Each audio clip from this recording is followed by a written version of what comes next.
கருப்பனை நினைத்தால் போதும், கோட்டை படை தொழுதார் போதும், காலமும் அருள்வேன் என்று கருப்பனே சொல்வார் நேரில். குலதெய்வம் நினைத்தால் போதும், கோமளம் பதவி கூடும், குலத்தினில் பரங்கொண்டாடும் கர்ம வினை விட்டே ஓடும்.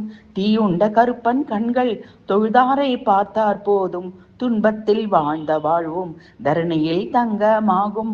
பொன்பொருள் ஏதும் வேண்டேன், புகழுடை வாழ்வும் வேண்டேன், எளியன கருள் செய்வாயே இதயத்தில் அமர்ந்த நீயே. பாவத்தின் குழியில் வீழ்ந்து பிழைத்தவர் யாரும் இல்லை, பக்தியின் கடலில் வீழ்ந்து பிழைத்தவர் கோடியுண்டே. எத்தனை பேர்க்கு கிட்டும் இறையருள் கருப்பன் ஆசி, கர்மவினை படியே யாவும் குலவாழ்வு சென்ற போதும். கருப்பனால் வழியே கிட்டும் கர்மவினை தானாமாயும், பக்தியின் முயற்சியாலே பலவினை தணிந்து போகும்.